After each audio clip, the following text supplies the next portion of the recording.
Bienvenue au podcast Le Sac du Cœur. Mon nom est Didier Orméjuste. Cette semaine, je suis accompagné par Danny Derivo afin de faire un retour sur la 12e semaine d'activité et les actualités du côté de la NFL. Et comme à l'habitude, bien à la fin du podcast, je vais y aller de mes conseils fantasy football. C'est la fin de la saison régulière. Là. Il reste juste quelques semaines au calendrier régulier du côté du fantasy football. Donc, je vais essayer de vous donner un coup de main afin de participer aux éliminatoires, éventuellement remporter le championnat de votre ligue.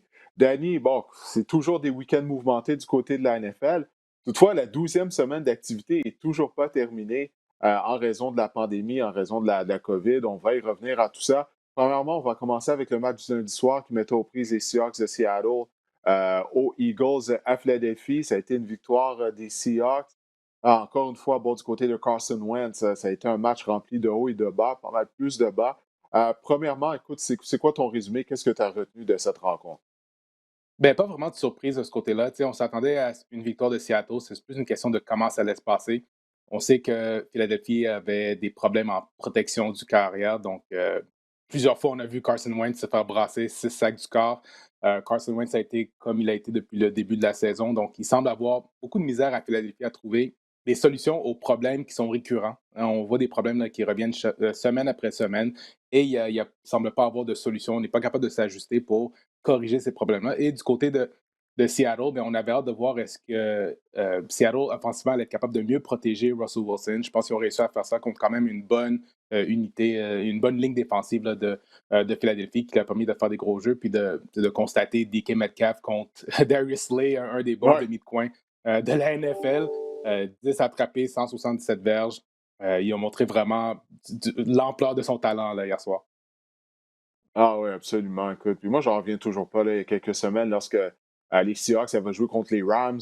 Puis les Seahawks avaient pris la décision de ne pas lancer le ballon à Metcalf parce qu'il était couvert par Jalen Mm. Ramsey. Écoute, je veux bien croire que Jalen Ramsey, c'est possiblement le meilleur demi-coin de la NFL. Mais DK Metcalf, tu sais, c'est une bête, là, c'est une force de la nature, 6 pieds 4 pouces, 230 livres. Il n'y a personne là, qui peut vraiment le couvrir, là. Pas même Jalen Ramsey, je veux dire. Mais en tout cas, ça pour dire, oui, il a connu un fort match contre les Eagles de Philadelphie. Ce que j'ai aimé du côté des Seahawks, on voit ça là, depuis quelques semaines, c'est on mise plus sur le jeu au sol.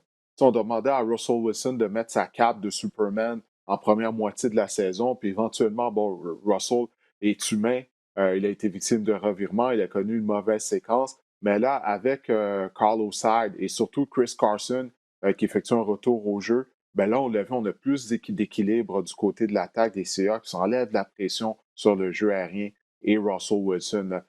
Mais la meilleure chose que ça fait, je pense, Danny, pour les Seahawks, c'est que ça garde leur défense sur les lignes de côté. Leur défense passe moins de temps sur le terrain.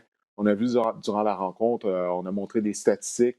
Les Seahawks qui comptent la passe sont historiquement une des pires défenses, pas une des pires, la pire défense de l'histoire de la Mhm. NFL. Ça m'amène à parler justement des Eagles. Tu as mentionné bon, la soirée de Carson Wentz. Écoute, ça a tout pris pour qu'on amasse plus de 200 verges par la passe du côté de Philadelphie, malgré le fait qu'on affrontait la pire défense de l'histoire de la NFL contre le jeu aérien. Ça nous montre à quel point on a des ennuis du côté des Eagles. Tu as parlé de Wentz, mais il faut parler aussi de Doug Peterson. Parce que je pense que oui, Carson Wentz, écoute, il connaît vraiment une mauvaise saison. Il a été victime de 19 revirements jusqu'à présent cette année. Ça, c'est un sommet dans la NFL. Mais je pense que cette combinaison de Wentz qui en arrache avec les mauvaises décisions de Doug Peterson, le fait que Peterson ne s'ajuste pas. À un certain moment, on tirait de l'arrière par 11, là, OK, en deuxième demi, au quatrième quart, on tirait de l'arrière par 11. On fait face à un quatrième essai et deux. Et puis là, Peterson, il décide de tenter de convertir le quatrième essai alors qu'on était en position de placement. Là. On tire de l'arrière par 11, tu prends le 3 points, tu réduis l'avance à une possession à 8 points. Il me semble que c'était tellement logique. Non, il décide de tenter de convertir le quatrième et deux. Résultat, Wentz est victime d'une interception dans la zone des buts. Puis c'était une Oui, mauvaise passe de Carson Wentz. Tout au long de la soirée, on dirait qu'il manquait de communication avec Dallas Goedert. Mais ce que je veux dire, c'est la combinaison de Wentz qui en arrache, jumelée aux mauvaises décisions de Doug Peterson qu'on voit depuis, ben, pas juste depuis le début de la saison, depuis qu'on a gagné le Super Bowl en fait à Philadelphie, ça donne vraiment, là, ça explique pour moi à quel point on en arrache du côté de l'attaque des Eagles. Oui, puis pour moi, les problèmes à Philadelphie sont multiples et spécifiquement sont récurrents. Et j'ai l'impression qu'à chaque semaine et maintenant depuis 2 ans, on reparle des mêmes problèmes Puis je pense que le travail ultime d'un entraîneur-chef, c'est de trouver des solutions à ces problèmes-là. Tu sais, tout le monde a des problèmes à l'intérieur de leur organisation. Puis la solution ne peut pas toujours être il faut changer les joueurs, il faut faire des transactions. À un moment donné, faut qu'on voit qu'il y a une amélioration, puis il y a une correction des problèmes qui se passent sur le terrain. Donc, la protection, ça fait longtemps. Les problèmes en gestion de match, c'est un problème. L'utilisation du jeu au sol, c'est un problème du côté de Philadelphie. Ça, c'est fou. Ouais. Ouais, C'est- je comprends pas. Miles Sanders, c'est un très bon porteur de ballon. Quand il court avec le ballon, il est capable de faire des bonnes choses, mais il semble avoir une témérité là, de s'espacer du jeu au sol puis de mettre ça dans les mains de Carson Wentz. Puis ça, c'est une erreur. C'est une erreur et on n'est pas capable de gagner à l'extérieur, donc avec les receveurs de passe. Donc, on doit tout faire à l'intérieur des traits assurés, avec les ailiers rapprochés. Clairement, les défensives adverses sont au courant. Donc, ils misent beaucoup là-dessus. Puis ça devient très difficile de faire quoi que ce soit offensivement à Philadelphie. ça n'a aucun bon sens à quel point on n'utilise pas Miles Sanders. Miles Sanders a juste connu un match au cours duquel on a couru 20 fois avec lui. Avant le match, il avait une moyenne de 5,7 verges par course d'année. Ça lui valait le deuxième rang de la LFL. Puis les Eagles sont l'équipe qui sont une des équipes qui court le moins souvent avec le ballon du côté de du côté de la Ligue, du côté de la NFL. Doug Peterson, il est vraiment têtu. Puis tu sais, c'est juste du gros bon sens de courir plus avec Mhm. le ballon. Non seulement tu as joué au football, bon, tu as coaché également. Ta ligne à l'attaque est décimée par les blessures. Tu as des ennuis en protection. Tu as un cas arrière qui se cherche. La logique, c'est de courir avec le ballon là, afin de donner un répit à ton carrière. Puis ton porteur de ballon de moyenne de 5,7 verges par course. Puis semaine après semaine, on ignore le jeu au sol. Ça, c'est sans parler bon, des choix de jeu, comme j'ai mentionné tout à l'heure. Moi, j'ai hâte de voir si Doug Peterson va maintenir son emploi, si on n'est pas en mesure de participer aux éliminatoires du côté des Eagles. Puis c'est la même chose également du côté du directeur général, Harry Roseman. Faut se poser beaucoup de questions, plusieurs questions à Philadelphie. Bon, on a commencé en parlant d'un match de football. On n'a pas le choix de parler de la COVID, de la pandémie, l'impact que ça a eu sur la NFL au cours du week-end, ben, en fait, l'impact que ça continue d'avoir. Bon, il y a les Ravens de Baltimore et les Broncos de Denver qui ont été touchés de façon différente. On va commencer avec les Ravens. Ça fait pratiquement 2 semaines que ça dure, l'éclosion de COVID qu'il y a à l'intérieur de l'organisation des Ravens de Baltimore. Pas moins de 19 joueurs ont été placés sur la liste de la COVID. Le match, ce fameux match Ravens-Steelers qui était supposé avoir lieu jeudi soir dernier, il a été Mhm. reporté à dimanche. Après ça, il a été reporté à lundi soir et là, à mardi plutôt. Et là, il est reporté à mercredi, comme quoi que la 12e semaine d'activité n'est toujours pas terminée. Donc, Ravens-Steelers devrait avoir lieu mercredi à 15h40 en espérant qu'on ne soit pas obligé d'ajouter d'autres noms sur la liste de la COVID du côté des Ravens de Baltimore. Écoute, qu'est-ce que tu penses de ça, là, de toute cette éclosion-là du côté des Ravens, puis le fait qu'on a dû déplacer le match là, maintenant à 3, 4 reprises? Ben moi, tout ce que je vois qui arrive du côté d'à quel point le match a été reporté 3 fois maintenant, je pense que c'est toutes des choses qui jouent un peu à l'avantage des Ravens. Donc, je trouve qu'ils s'en sortent quand même pas mal bien, là, considérant l'éclosion, un match très important qui allait jouer jeudi soir contre une très bonne équipe. Donc, de réaliser que potentiellement, s'ils jouent demain soir, demain après-midi, fin d'après-midi, et qu'ils seraient capables de compter sur des joueurs qui n'allaient pas jouer jeudi, qui n'allaient pas être capables de jouer ni mardi, donc, ça joue en faveur des Ravens. Je ne sais pas si ça va être assez pour leur permettre de battre une équipe comme les Steelers parce que ça commence à faire longtemps qu'ils ont été dans le building, qu'ils ont pratiqué, puis qu'ils vont jouer contre une équipe qui est d'après moi, meilleure qu'eux autres, puis qui était en meilleure condition médicale qu'eux autres. Mais quand on compare à ce qui s'est passé à Denver, j'ai l'impression qu'il y a des choses qui se passent pour les Ravens qui les avantagent dans leur malheur. Ouais, ben toutefois, ils vont être privés des services de Lamar. Hein. Lamar ne sera pas là. C'est Robert Griffin Je suis qui va d'accord. obtenir Je suis le d'accord. départ. Au moins, on va avoir du renfort à la position de demi à l'attaque parce que Mhm. là, ça va faire 10 jours que Mark Ingram et J.K. Dobbins vont avoir testé positif. Donc, ils vont être admissibles à revenir au jeu mercredi contre les Steelers de Pittsburgh.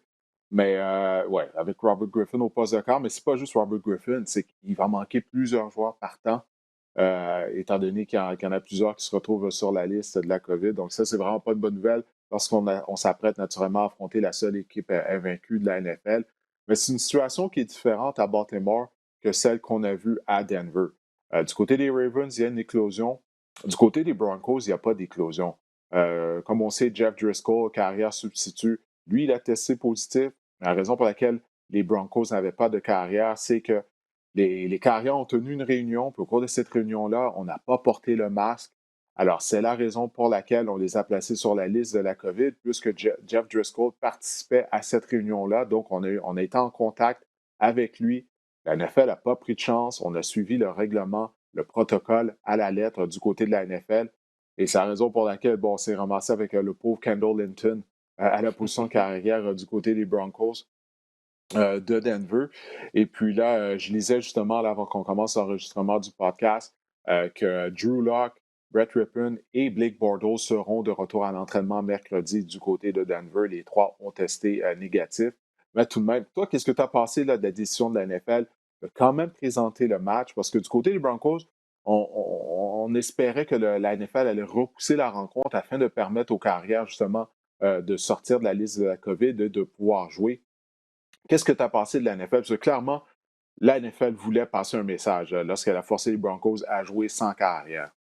Oui, je suis d'accord avec toi, puis je suis tout à fait d'accord avec toi quand tu dis que Denver est tout à fait responsable de ses propres malheurs. Ils ont été irresponsables. Ils n'ont pas suivi un protocole qui est quand même assez simple. Donc, ils se sont fait prendre. Puis ça leur a coûté la position de carrière. Mais comme tu dis, la NFL a vraiment fait un exemple d'eux autres. Puis je pense qu'ils en ont profité dans ce match-là. Un match qui est peut-être un match qui a un peu moins d'impact sur la césure globale de la NFL. Ils devaient sentir que les Saints étaient une meilleure équipe, que Denver que la tendance, même si Denver est en pleine santé, que les Saints allaient remporter ce match-là. Il en profite un peu pour passer un message à la Ligue. Si vous ne respectez pas vos protocoles, si vous manquez des joueurs à cause de vos manques de responsabilité, ben, ça pourrait vous coûter des joueurs clés à des positions importantes, puis on pourrait vous forcer à jouer des matchs, puis on ne vous donnerait pas euh, la grâce d'ajouter, de reporter vos matchs si c'est vous autres qui ont été responsables. Donc, je pense que c'est une belle opportunité pour la NFL de passer un message clair. Puis, d'après moi, tout le monde est, comme on dit en anglais, on notice. Tout le monde est considéré averti. Puis je pense que toutes les équipes, à partir de ce moment-là, vont être beaucoup plus responsables pour s'assurer qu'ils ne se fassent pas prendre comme Denver s'est fait prendre. Vic Fangio, l'entraîneur-chef des Broncos, lui-même, il n'a même pas blâmé la NFL lorsqu'il s'est adressé aux médias après la rencontre. Lui, il a parlé de ses carrières qui ont été négligentes, tout simplement, qui n'ont pas porté le masque. Donc, Fangio, lui, il acceptait son sort vraiment. Donc, il y a vraiment eu un manque du côté des Broncos. Mais imagine, là, parce qu'on a appris ça du côté des Broncos samedi, la veille du match, là, qu'on allait avoir aucun de nos carrières disponibles. À quel point ça a dû être difficile pour le coaching staff, là. Ça n'a même pas donné du temps de vraiment d'établir un plan de match. Comme je l'ai dit tout à l'heure, tu as déjà été entraîneur avec les Carabins notamment. Euh, Comment tu aurais géré ce genre de situation-là? Parce que c'est vraiment pas facile, là.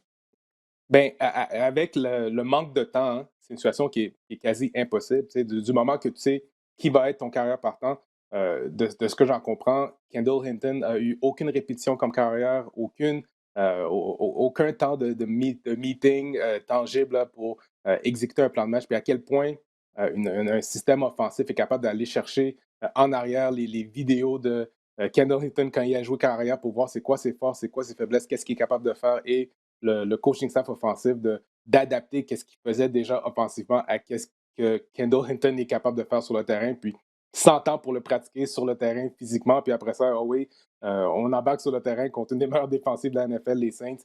Donc, une belle performance offensive à la position de carrière de Denver m'aurait vraiment surpris. Ça aurait été plus miraculeux et de chance que un succès stratégique du côté de Denver, parce que c'est trop difficile. Puis on voit à quel point la position de carrière, c'est une position importante, c'est une position qui prend de la préparation. C'est pas pour rien qu'il y a des carrières qui jouent depuis toute leur vie à la position de carrière, puis qui ont des belles carrières universitaires qui arrivent dans la NFL, puis avec tout le temps de préparation, ne sont pas capables de bien performer.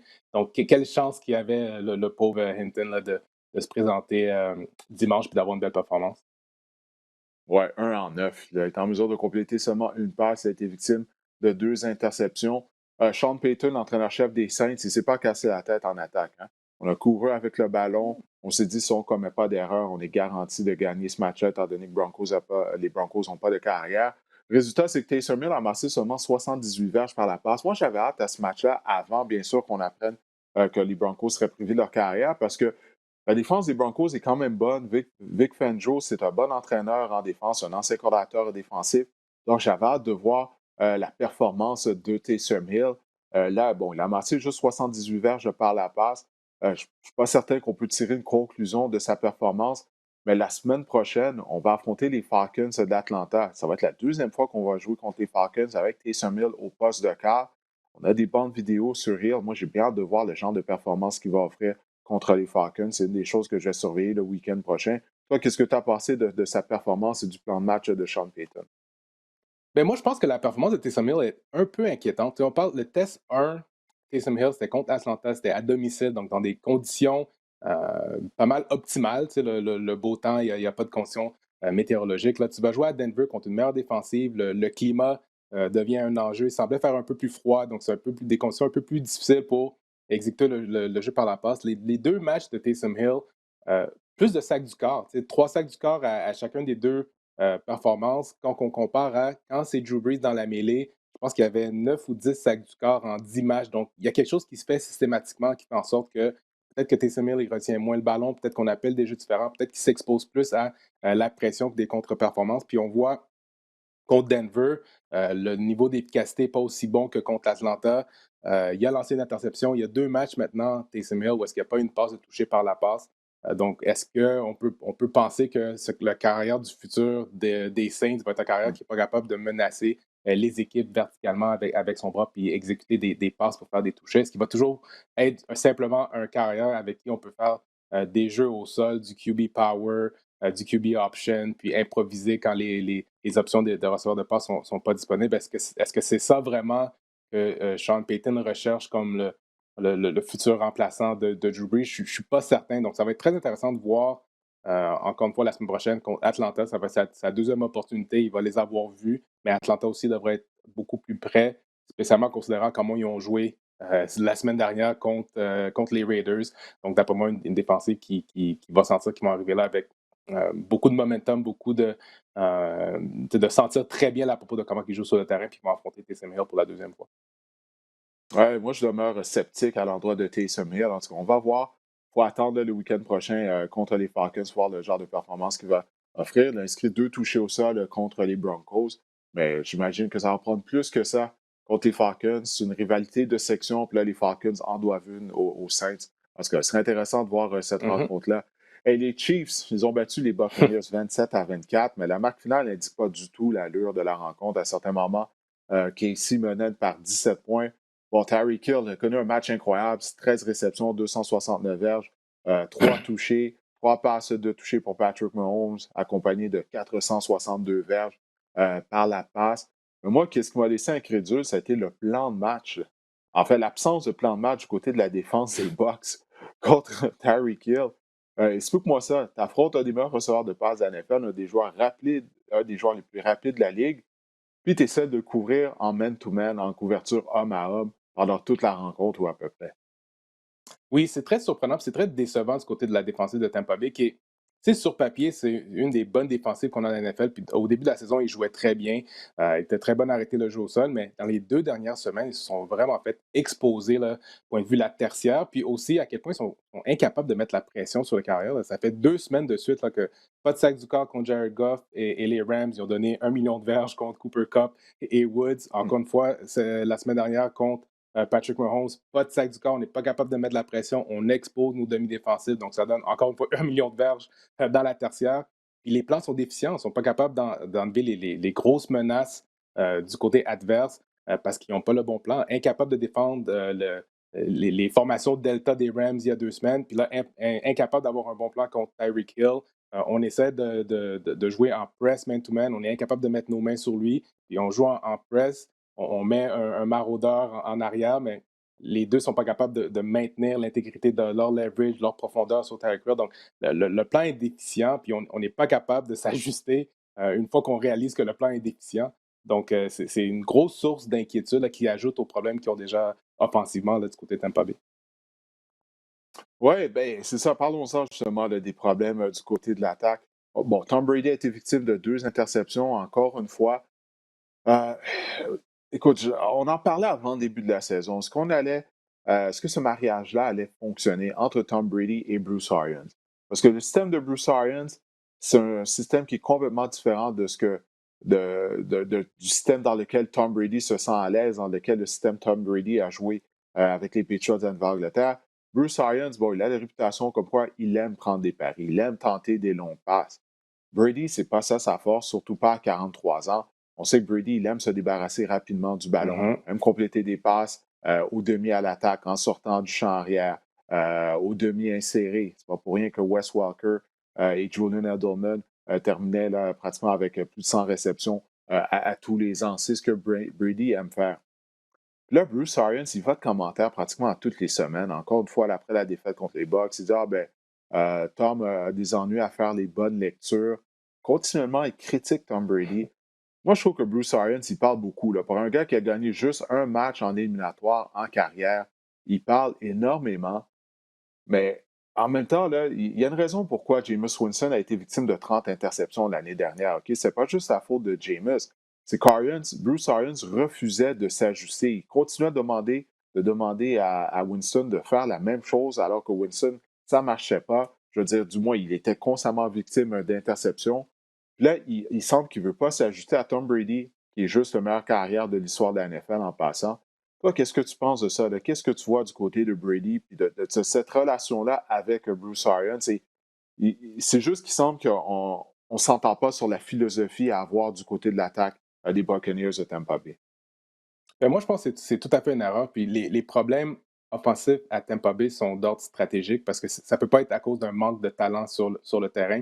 Puis je pense que quand ils ont décidé d'amener Tom Brady à Tampa Bay, euh, il fallait qu'on amène qu'est-ce que Tom Brady faisait en Nouvelle-Angleterre, puis ses forces, les jeux à développement rapide, la belle exécution stratégique. Tu sais, souvent, en Nouvelle-Angleterre, là, on sentait que McDaniels puis Belichick faisaient un bon travail de créer des jeux à développement rapide où est-ce que les receveurs étaient ouverts rapidement. Tom Brady était capable de se débarrasser du ballon rapidement. Il était capable de voir stratégiquement où aller avec le ballon rapidement puis se débarrasser de ça, empêcher la pression. Donc, quand Tom Brady sait qu'il ne va pas se faire frapper, il sait que ses options sont ouvertes à lui rapidement. Même quand on essaie d'aller dans les zones profondes, c'était toujours des jeux à développement rapide où est-ce que stratégiquement, il voyait par une motion, par un alignement, il savait où est-ce qu'elle allait avec le ballon très rapidement pour ça donner une chance à ses receveurs ou les porteurs de ballon ou les ailiers rapprochés de faire des jeux. Puis c'est pas ça qui se passe présentement à Tampa Bay. Puis Arians, il semble s'entêter à faire des jeux à long développement.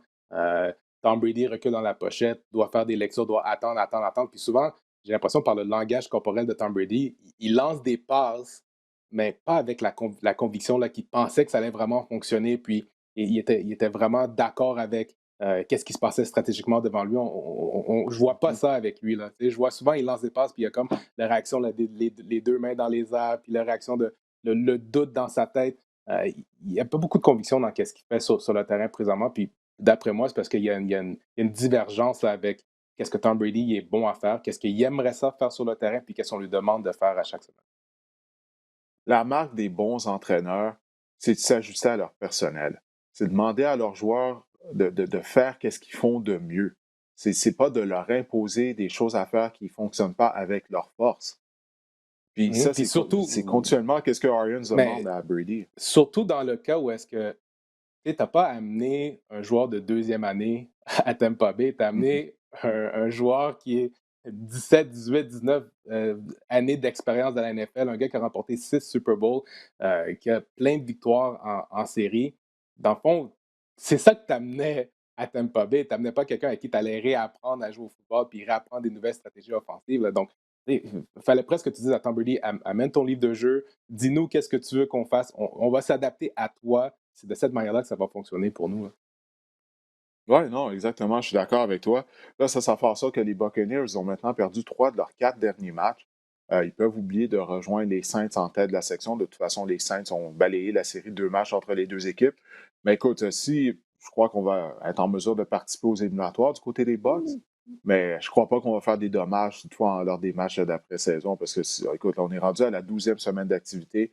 On s'est toujours pas ajusté. Puis Bruce Arians, comme je l'ai dit, il a un gros ego, Bruce Arians. Il est vraiment têtu. Puis il refuse de s'ajuster comme on vient Ouais. de discuter. Puis je vois pas les Mais choses moi, changer là, d'ici les je cinq leur prochaines donnais, semaines. je leur donnais une chance avec la manière que la défensive jouait en début de saison, mais la manière que la défensive joue présentement, c'est impossible que Tampa Bay puisse aller loin en série avec les problèmes qu'il y a en offensive. Ça, c'est sûr que c'est impossible. J'espère que d'être en mesure d'avoir Anthony Auclair comme invité au Mhm. podcast la semaine prochaine afin de lui parler de tout ça. Je serais curieux de savoir bon, qu'est-ce qu'il pense de la situation présentement du côté des Bucks. Euh, Qu'est-ce qui est arrivé aux Raiders de Las Vegas à Atlanta? OK, tu te souviens, on avait les Raiders, bon, ils avaient perdu la semaine dernière contre les Chiefs de Kansas City, mais ils avaient livré toute une bataille aux champions en titre du Super Bowl. Là, on s'est tout simplement pas présenté à Atlanta. On a été victime quoi, de 4 revirements. Qu'est-ce que tu as pensé de ça? Ben, j'imagine, comme tout le monde, là, tu devais être surpris tu sais, de voir le pointage puis de voir l'allure de la rencontre. Là. Oui, c'est certainement une surprise. Puis quand tu vois une telle contre-performance d'une équipe, tu sais, on s'entend, les Raiders ont joué 2 fois contre Kansas City, ils ont failli les battre. Ils ont battu une fois. Le deuxième match, c'était très serré, ça s'est joué jusqu'à la fin. Ça a tout pris à Patrick Mahomes sur la dernière série pour les battre. Donc c'est presque de dire, ils ont tellement tout donné émotionnellement, l'investissement était tellement grand qu'il ne leur restait plus rien pour affronter les Falcons. Puis dans la NFL, il faut que tu donnes un certain investissement émotionnel à chaque semaine. Tu ne peux pas te présenter là mou, puis tu ne peux pas penser que hey, on est bon parce qu'on vient de jouer une très bonne équipe, puis on va se présenter la semaine prochaine, puis on a juste à se présenter, puis on va se donner une chance. Puis c'est une comédie d'erreur du côté des Raiders. Ils ont été incapables de maintenir possession du ballon. Puis même tôt dans le match, ils donnaient le ballon aux Falcons. Puis ça a pris du temps avec les Falcons qui capitalisent vraiment là, sur des points, puis leur ont donné une chance, mais les Raiders continuent à donner le ballon à Atlanta, Ouais. puis finalement, ils n'ont jamais été capables de rien générer offensivement, puis ça a mené à une victoire quand même surprise d'Atlanta. Ben oui, puis les Falcons étaient sans Julio Jones et Todd Gurley. Puis malgré tout, on a marqué Mhm. une quarantaine de points contre les Raiders. Mais je pense pas qu'il faut paniquer du côté de Vegas. Là. Surtout qu'on joue contre les Jets cette semaine. Alors ça, c'est une bonne façon justement pour se replacer en jouant contre les hommes de Adam Gaze. Mais Ouais. maintenant, écoute, Mhm. les 49ers, ça a été une belle victoire contre les Rams. Ça a été un match serré. Là, les Niners commencent à être en santé, mine de rien, Danny. Debo Samuel est revenu au jeu. Il a connu tout un match avec 11 réceptions. Raheem Mostert est revenu au jeu. La même chose avec Richard Sherman qu'on n'avait pas vu depuis la première semaine d'activité. Il s'était blessé au tout début de la saison. Donc, son premier match depuis un bon bout de temps. Il a réussi une interception. On a forcé 3 revirements du côté de Jared Goff. Les Niners, en tout cas, là, on va voir ce qui va arriver, parce que là, en raison de la pandémie, ils ne peuvent pas jouer à San Francisco au moins pendant 3 semaines. Ils ne peuvent même pas tenir d'entraînement à San Francisco. Ils vont jouer leur match à domicile en Arizona, à Phoenix. Puis ils vont même s'entraîner en Arizona cette semaine. Donc, on va voir ce que ça va bon, déranger les 49ers. Mais personnellement, moi, je crois que c'est une équipe qui est dangereuse. Cette formation-là commence à être en santé. Elle est de retour dans la course pour une place en éliminatoire grâce à cette victoire. Donc, qu'est-ce que tu penses des Niners et des Rams par conséquent qui ont perdu contre eux? Ben, je suis pas mal impressionné par, je te dirais, le Mullins à la position de carrière. Tu sais, on s'entend quand Garoppolo s'est blessé en début de saison, on se disait ah, c'est fini, c'est les tacons. Ils ne pourront jamais se remettre de cette absence-là. Puis finalement, j'ai l'impression que Mullins, il joue à un certain niveau, qui joue mieux là, que Garoppolo, puis il amène quelque chose qui donne une chance à son équipe depuis le début de la saison en remplacement de Garoppolo. Puis comme tu décris avec le retour en santé des autres joueurs, Wilson à la position de porteur de ballon qui supporte très bien Mostert, les receveurs qui reviennent, puis avec la défensive, Sherman, les gens qui reviennent en santé.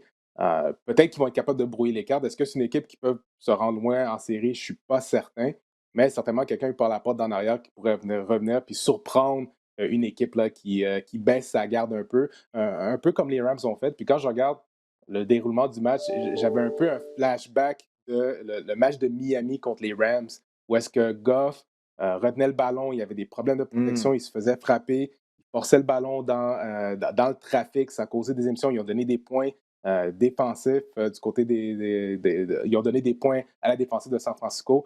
Donc, j'ai l'impression que San Francisco est allé chercher le plan de match de Miami, puis on aurait espéré que euh, les Rams aient appris de ce match-là à Miami, puis on dirait qu'il y a des choses qui sont toujours pas corrigées là, du côté Qu'est-ce qu'il faisait, qu'est-ce qui s'est passé à Miami qui s'est répété encore contre San Francisco.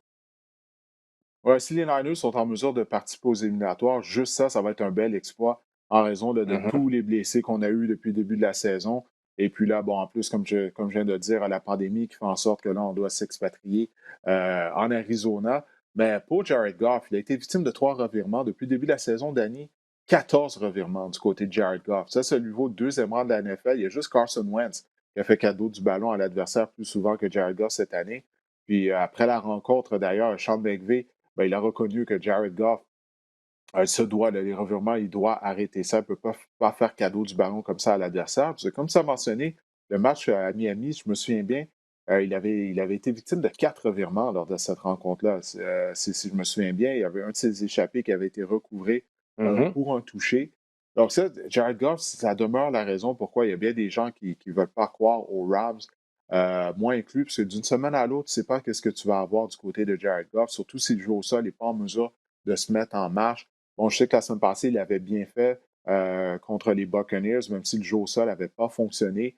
Mais ce n'est pas un carrière qui peut transporter l'attaque semaine après semaine. De toute façon, il n'y a pas beaucoup de carrières dans la NFL qui sont en mesure de le faire, mis à part là, les joueurs vraiment élites.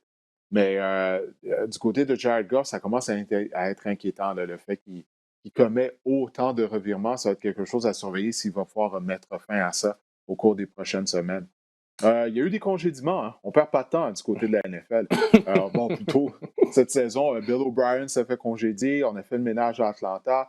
On a congédié Dan Quinn ainsi que le directeur général de Thomas Dimitroff. Bon, là, ça a commencé avec les Lions de Détroit, qui après s'être fait embarrasser par les Texans de Houston lors du jeudi de la Thanksgiving américaine. Ben là, on a décidé qu'on en avait assez vu. On a congédié le directeur général Bob Quinn ainsi que Matt Patricia.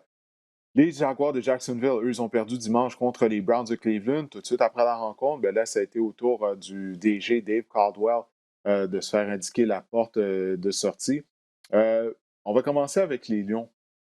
Euh, Écoute, Matt Patricia, depuis le début de la saison, on en parlait, on disait, regarde, ses jours sont comptés. Tant qu'à moi, j'aurais congédié. Si j'avais été Bob Quinn, j'aurais congédié l'année dernière afin d'essayer de sauver ma peau. Mais Bob Quinn, c'est un bon ami de Matt Patricia. Les deux ont travaillé ensemble à Foxborough avec les Patriots. Donc, c'était l'homme de confiance de Quinn. Même Quinn a congédié Jim Caldwell. Malgré que Caldwell avait une saison gagnante à sa dernière année, on n'avait pas participé aux éliminatoires, mais quand même, on avait fini avec une fiche de 9 victoires et 7 défaites. Et Caldwell, en 4 saisons à la barre des Lions, il avait permis à Détroit de participer aux éliminatoires lors de 2 années. Donc, 2 années sur 4 à Détroit, c'est quand même un exploit d'être en mesure de participer au match d'après-saison. Mais ça pour dire que ça, c'est un bel exemple de comment la NFL fonctionne. C'est pas nécessairement d'engager ou de maintenir en poste la personne la plus qualifiée. Dans le cas de Bob Quinn, c'était d'amener son ami, d'amener son chum, comme on dit, Matt Patricia, comme entraîneur-chef. Et Patricia, dès le début, ça n'a jamais fonctionné. Supposé être un gourou en défense, sa défense a toujours été mauvaise pendant tout son séjour à Détroit. Fait que toi, qu'est-ce que tu as pensé justement là, de ces congédiements-là du côté de Détroit? Puis c'est Ben, quoi? c'est, Qu'est-ce qu'on peut faire pour l'avenir afin de redresser la franchise également, la concession? Ben moi, comme tu le décris, là, ça fait longtemps que Patricia méritait de se faire congédier. Tu sais, moi, je peux juste me fier au fait l'équipe qui a hérité puis comment l'équipe performait avant que son embauche. Puis on embauche toujours, on congédie souvent un entraîneur puis on en embauche un autre pour avoir de l'amélioration. On veut corriger les choses, on veut amener l'équipe à un autre niveau. Puis je pense que il y a une régression à Détroit. Il y a des Mhm. choses qui ne sont pas améliorées, comme tu décris, la défensive. Ça n'a pas été amélioré. On a quand même un bon carrière en Stafford qui est capable de produire offensivement, mais on n'est pas capable de le supporter, point de vue le jeu au sol ou être capable de bien le protéger. Donc, ça, c'est des choses qui n'ont pas amélioré. Puis, finalement, le résultat ou l'examen ultime, là, la note, là, c'est vraiment tes victoires et tes défaites. Donc, de penser qu'il a gagné moins de matchs que le régime d'avant, pour moi, c'est assez pour dire qu'il méritait de perdre son emploi. Donc, je ne suis pas surpris de voir on passe le projet à quelqu'un d'autre, puis on donne la chance à quelqu'un d'autre avec les années qui peut rester à Stafford. Il faut donner la chance à quelqu'un d'autre de donner une chance à cette organisation-là de participer aux séries puis de faire mieux qu'ils ont fait dans les dernières années. Mathieu Stafford est âgé de 32 ans, mais est-ce qu'il va être de retour aussi? Parce que Les propriétaires des Lions, eux, ils ont dit, ben écoutez, on va donner carte blanche au directeur général qu'on va amener. Ça va être à lui et au nouvel entraîneur-chef de décider si Matthew Stafford va être de retour. Donc, du côté des propriétaires, on n'est pas nécessairement attaché à Matthew Stafford. S'il faut repartir à neuf avec un nouveau carrière, il semble qu'on sera prêt à le faire du côté de Détroit. Donc, ça va être à surveiller, bien sûr, là, qui sera le nouveau DG, qui sera l'entraîneur-chef et qu'est-ce qui va arriver avec Matthew Stafford du côté des Lions. Et puis, à Jacksonville, ça aussi, ça faisait longtemps. Là, Dave Caldwell, lui, il était dû. Caldwell, écoute, il était en poste depuis 2013, OK? Donc, depuis 2013, il a connu seulement une saison gagnante. OK? Ça avait été le fameux mirage de 2017 lorsque les Jaguars avaient perdu en éliminatoire contre les Patriots dans le cadre du match de championnat de l'Association américaine.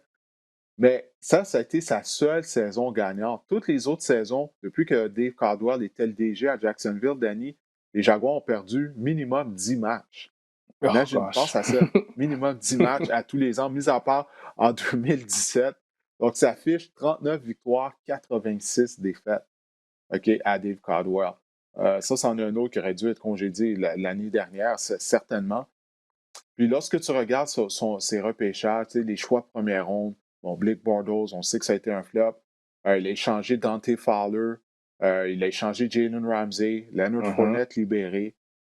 Fait que, on parle de choix de première ronde là, qui sont plus avec l'équipe pour des raisons, peu importe qu'est-ce qu'on passe de Leonard Fournette, mais tout ça pour dire que là, tu as un trou. Là. Ça fait en sorte que c'est des joueurs de talent que tu as repêchés, puis tu ne les remplaces pas lorsque tu les échanges ou tu les libères de cette façon-là.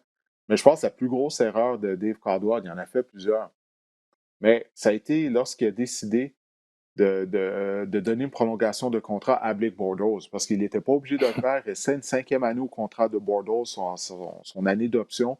Puis au lieu de juste d'être patient et de faire jouer Bortles sur sa cinquième année d'option, il a décidé de lui donner une prolongation de contrat. Puis l'organisation s'en est jamais remis de cette décision-là. Fait que toi, qu'est-ce que tu as pensé probablement du congédiement de Dave Caldwell, puis comment tu entrevois l'avenir pour les Jaguars de Jacksonville? Pauvre Doug Marrone, lui, est pris avec tout ça, l'entraîneur-chef, naturellement, il va être remercié de ses services à la fin de la saison, là, fort probablement.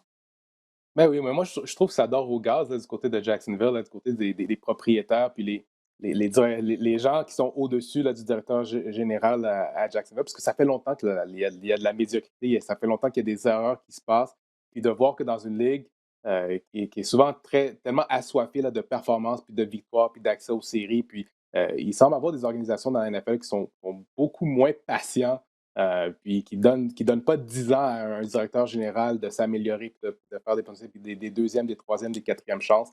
Donc, tu sais, je suis très surpris de voir que ça a duré aussi longtemps avec Caldwell à Jacksonville. Puis comme tu dis, je suis un peu surpris qu'on se débarrasse du directeur général puis on garde Marrone, mais pour moi, les jours sont comptés pour Marrone. Mm. Puis, tu sais, ça va quand même être une belle opportunité pour les prochaines personnes qui vont arriver à Jacksonville de, de, de, de profiter du bon choix repêchage qu'ils vont avoir cette année, puis en espérant qu'ils sont capables de redresser le tout vers un bon choix, puis de changer un peu la culture, puis la vision, puis leur méthode de développer le talent qu'ils repêchent, d'identifier le talent, puis de faire en sorte qu'on soit capable de mieux développer, mieux repêcher, puis de garder les joueurs jusqu'à maturité pour faire en sorte que ces choix-là nous aident à remporter des matchs, puis pas aident les autres équipes à remporter des matchs quelques années Ben ouais, plus c'est tard. ça. Non, effectivement, c'est un bon point parce qu'il y a quand même des morceaux. Là. Lorsque Ben tu oui, des bons regardes la joueurs. Ben formation ouais. de Jacksonville, ouais, il y a des bons jeunes joueurs. Bon, ça a été une bonne trouvaille de la part de Caldwell, James Robinson, joueur non repêché, demi à l'attaque qui connaît une bonne saison. Tu as le Visca Chenault, notamment. Tu as des bons jeunes. La ligne à l'attaque est quand même bonne. Fait que si tu peux ajouter un bon carrière, que ce soit un Trevor Lawrence ou un Justin Fields, peu importe, du côté de Jacksonville, on pourrait redresser la barque rapidement là, du côté du prochain DG et du prochain entraîneur-chef qu'on va avoir. Parce que c'est pas nécessairement une équipe qui est démunie de talent, c'est juste qu'on est très jeune. On est l'équipe la plus jeune de la Ligue présentement. Mais justement, on pourrait là, connaître du succès l'année prochaine, dépendamment du genre de saison morte qu'on va connaître à Jacksonville. Mais c'est ça que je crois que c'est un poste d'entraîneur-chef et de DG. Ce sont des postes qui sont intéressants en raison des jeunes joueurs qu'on a au sein de la formation, le bon choix de repêchage qu'on va avoir, on va pouvoir sélectionner en carrière. Également, le propriétaire qui a démontré qu'il avait beaucoup de patience, même trop de patience pour avoir gardé Mhm. Caldwell en poste pendant 7 ans.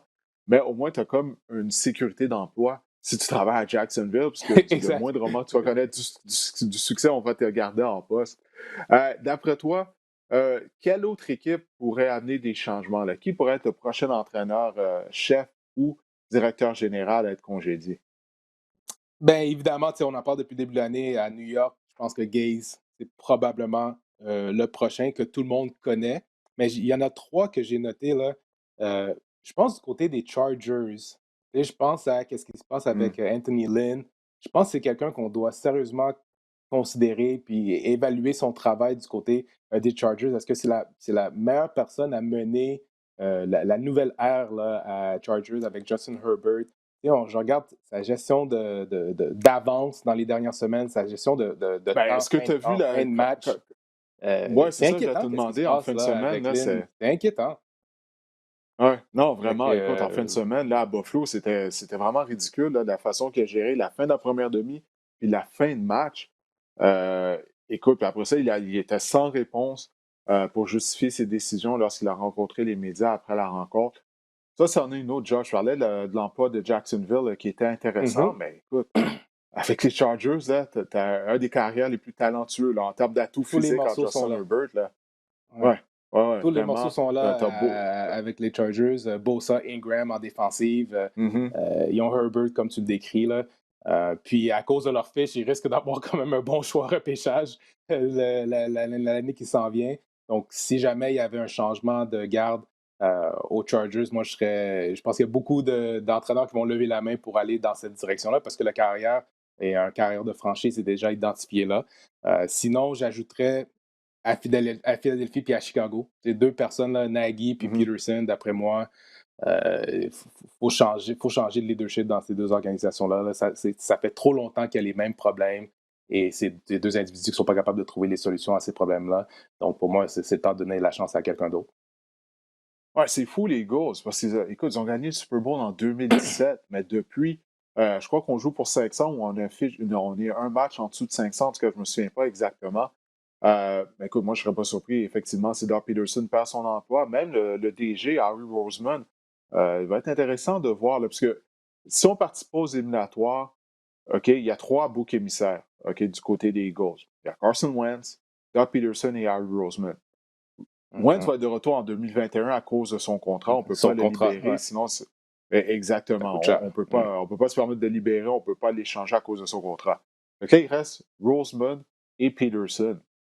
S'ils ratent les éliminatoires, les partisans des Eagles ne vont pas accepter le statu quo. Donc, un des deux va devoir partir, si ce n'est pas les deux. J'ai bien hâte de voir ça du côté des Eagles de Philadelphie si on n'est pas en mesure de participer aux éliminatoires. Tu as parlé de Matt Nagy. Matt Nagy et Ryan Pace. Oublie pas le DG Mhm. Ryan Ah, je suis Pace. d'accord. Mhm. Parce que c'est lui et Danny qui a choisi de repêcher Mitchell Trubisky. OK? C'est lui qui a choisi de compléter une transaction en fait de grimper au classement pour s'assurer de repêcher Mitchell Trubisky, alors qu'il aurait pu repêcher Deshaun Watson, il aurait pu repêcher Patrick Mahomes. Donc, non, c'est ça. Écoute, Matt Nagy, puis là, Nagy qui a fait une sortie contre ses joueurs, contre ses entraîneurs après la rencontre, la défaite contre les Packers dimanche soir. Ça, c'est rien pour aider sa cause. Lui, c'en est un autre. C'en est un autre entraîneur qui ne s'ajuste pas. Du côté de la NFL, il y en a plusieurs. Tu sais, c'est pas tous les entraîneurs-chefs qui sont bons, on s'entend là-dessus, mais on a parlé de Doug Peterson, puis son refus de s'ajuster à son personnel, son refus de courir avec le ballon, son entêtement à ne pas courir avec le ballon. La même chose avec Bruce Arians, qui est très entêté. Matt Nagy, c'est la même chose. Hein. C'est la même chose. Contre les Packers, tu as David Montgomery qui a réussi une course de 57 verges sur la première Mhm. séquence. Là, je pense 4 séquences plus tard, il y avait juste 3 courses. Il refusait de courir, puis quand il courait avec le ballon, il le faisait avec Cordero Patterson, qui est un receveur de passe et pas un porteur de ballon. Écoute, puis là c'est ça. Montgomery venait de réussir une grosse course. La séquence suivante, en premier essai et 10, il tente une bombe dans la zone des buts, qui est interceptée par Trubisky. Écoute, ton carrière n'est pas Patrick Mahomes. Hein. En premier essai et 10, là, garde les choses simples. Donc, non, c'est ça. C'est ça, ça me dépasse de voir des entraîneurs de la sorte du côté de la NFL qui ne sont pas en mesure de s'ajuster, qui sont vraiment entêtés à leur système et qui n'ajustent pas leur système avec les forces de leurs joueurs. Trubisky, c'est un bon athlète, il court. Très rarement, on a utilisé le jeu de l'option dimanche contre les Packers. Je veux dire, je comprends pas comment on essaie de l'utiliser. Je ne suis pas un fan de Trubisky, mais quand même, là, il y a des atouts physiques. On ne tente pas de mettre ça en valeur du côté de Matt Nagy. Mais bref, Mais écoute, même défensivement avec Chicago, j'ai regardé le match contre Green Bay, puis je me mhm, dis, si tu es l'offensive de Chicago, puis tu réalises à quel point tu vas déjà avoir des problèmes, j'ai l'impression que défensivement, il aurait dû être beaucoup plus agressif. Tu sais, comme essayer d'envoyer toute la cabane vers Aaron Rodgers, c'est notre seule chance. D'après moi, tu dois avoir un plan là, où est-ce que tu mises sur ta meilleure force, qui est ta défensive, puis tu te dis, et si je suis pour perdre un match parce que ça va mal offensivement, ben au moins, j'ai envoyé tout le monde, j'ai joué couverture zéro, j'ai envoyé des pressions +1, +2 sur Rodgers, puis hey, on a perdu, mais on a vraiment été le plus agressif possible. Mais le plan de match était déficient, des pressions à 3, des pressions à 4. Ça a été pas mal facile pour Aaron Rodgers toute mhm. la journée. Là. Donc ça, pour moi, c'est Ouais, sur non, les non, épaules de ça c'est Nagy vrai. aussi.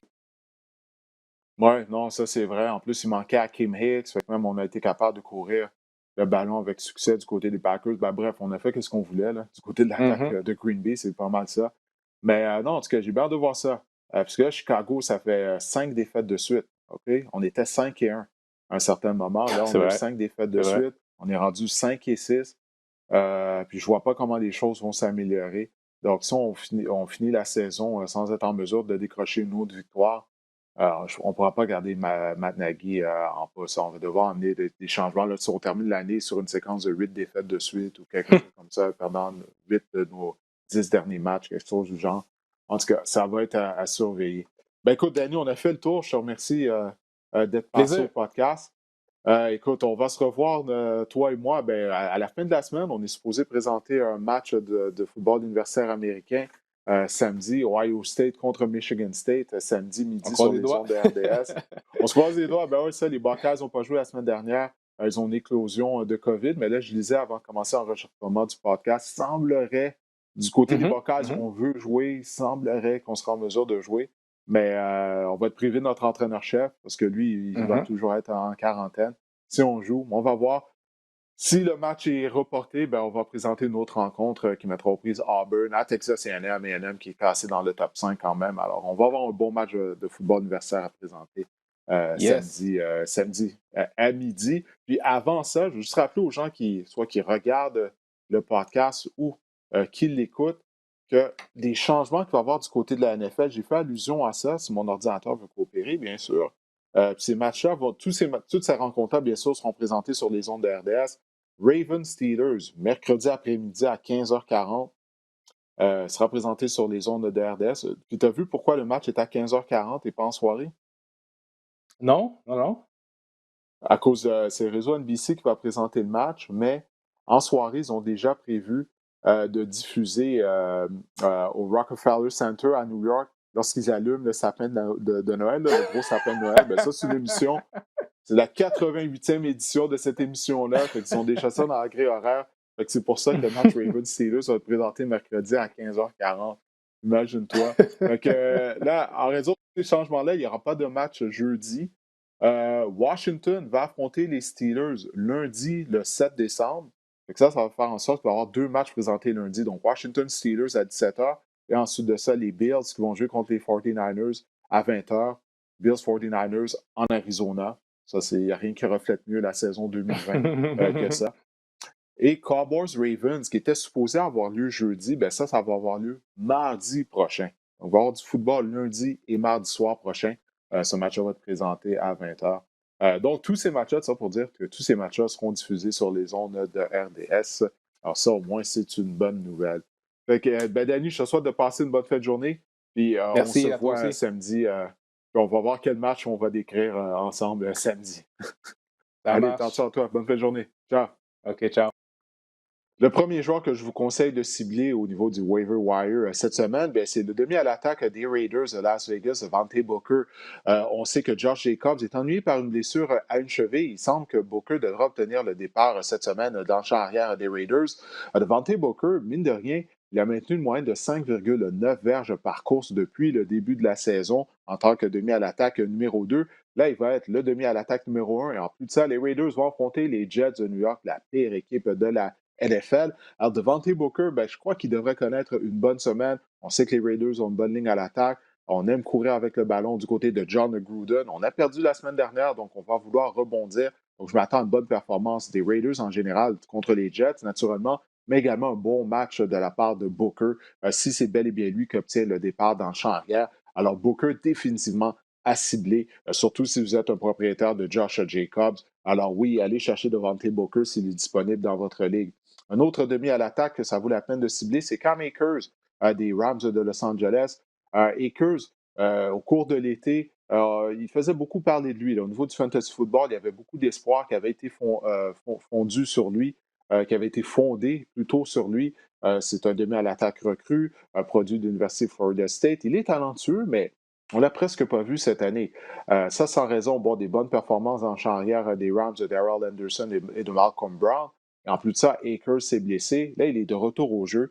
Il a gagné 84 verges en 9 courses, en plus d'inscrire un touché la semaine dernière. Il a les jambes fraîches. Donc ça, c'est un joueur qui pourrait avoir un impact au niveau du fantasy football à la fin de la saison régulière, mais également lors des éliminatoires qui s'approchent. Donc, Cam Akers, si vous avez de la place, ça vaut la peine d'aller chercher et de garder sur votre banc ou de l'insérer au sein de votre formation partante si vous n'êtes pas satisfait de la performance de vos porteurs de ballon. Un autre demi à l'attaque que ça vaut la peine de cibler, c'est Brian Hill des Falcons d'Atlanta. Personnellement, je ne suis pas un grand fan de Brian Hill, mais toutefois, Todd Gurley est ennuyé par une blessure à un genou. Ça fait des années là, que Gurley a des ennuis avec ses genoux. C'est la raison pour laquelle il n'est plus le porteur de ballon dominant qu'il avait été au début de sa carrière. Hill a amassé 54 verges seulement en 13 courses la semaine dernière. Mais je sais qu'il va affronter les Saints qui ont une bonne défense contre la course. Mais il va être le demi à l'attaque partant, là, vraisemblablement, si Todd Gurley n'est pas en mesure de jouer. Et les Falcons ont une bonne attaque. Okay? Ils ont une attaque explosive. Donc, Hill pourrait vous donner un coup de main si vous avez une position flex au sein de votre ligue. Écoutez, tout ce que ça prend, c'est une quarantaine de verges, un touché de la part de Hill. Puis là, soudainement, ben, il a 10 points. Alors, 10 points à la position flex, c'est pas mauvais nécessairement. Alors, Brian Hill, je crois, oui, que s'il est disponible dans votre ligue, allez le chercher. Jordan Wilkins, maintenant le porteur de ballon des Colts d'Indianapolis. Jonathan Taylor est sur la liste de la COVID, donc il risque de rater la prochaine rencontre des Colts qui vont affronter les Texans de Houston, qui ont une des pires défenses de la NFL contre le jeu au sol. Naheem Hines est toujours présent dans le champ arrière des Colts. Il connaît une bonne saison. Mais si on enlève Jonathan Taylor de l'équation, on aime généralement utiliser 3 porteurs de ballon du côté des Colts. Il va en avoir un en moins, ce qui veut dire que Wilkins devrait avoir une plus grosse charge de travail. Alors, Jordan Wilkins, ça vaut la peine, c'en est un autre que ça vaut la peine de cibler. Maintenant, chez les receveurs de passe, Corey Davis des Titans du Tennessee. S'il est disponible dans votre ligue, là, ça devient difficile de trouver des joueurs à conseiller à ce temps-ci de l'année, bien sûr, étant donné qu'on est à la fin de la saison. Mais si Davis est disponible dans votre ligue et que vous n'êtes pas content de la performance de vos receveurs de passe, bien, il pourrait peut-être vous dépanner. A.J. Brown, naturellement, retient l'attention du côté de l'attaque des Titans du Tennessee. C'est lui le receveur numéro un. Mais quand même, Davis, lors de ses 5 derniers matchs, il a une moyenne de 75 verges. Il a gagné 75 verges en moyenne lors de ses 5 dernières rencontres. Alors, Corey Davis pourrait vous dépanner. Breshad Perriman, c'en est de même. Breshad Perriman des Jets de New York, receveur de passe. Il a eu 4 réceptions pour 79 verges. Avant ça, il avait inscrit 3 touchés lors de ses 3 derniers matchs. Il va affronter au cours de ses 2 prochaines rencontres Las Vegas et Seattle, 2 des pires défenses contre la passe de la NFL. Alors, Breshad Perriman, qui est un joueur très rapide, tout ce que ça lui prend, lui, c'est un touché. Là. Un touché de 50 verges, boum, c'est 11 points au fantasy football. Ça vaut la peine, lui. Alors, en plus, les Jets vont sûrement tirer de l'arrière, ils vont devoir passer le ballon. Alors, Perriman pourrait vous dépanner. Puis, le dernier joueur que je vous conseille cette semaine, j'ai mentionné son nom lors des dernières semaines, il s'agit de l'ailier rapproché de Washington, Logan Thomas. Thomas, bon, seulement 20 verges, mais il a inscrit un touché contre les Cowboys de Dallas. On aime le cibler près de la zone des buts du côté de Washington. Washington joue bien. Traditionnellement, Alex Smith, il aime cibler ses ailiers rapprochés. Et il n'y a pas tant d'ailiers rapprochés que ça là, qui connaissent de bonnes saisons au niveau du fantasy football.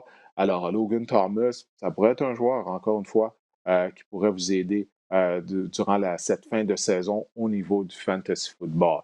Ben voilà, j'ai fait le tour. J'espère que mes conseils vont vous aider et j'espère que vous avez apprécié cet épisode du podcast Le Sac du Cœur. On se reparle mardi prochain.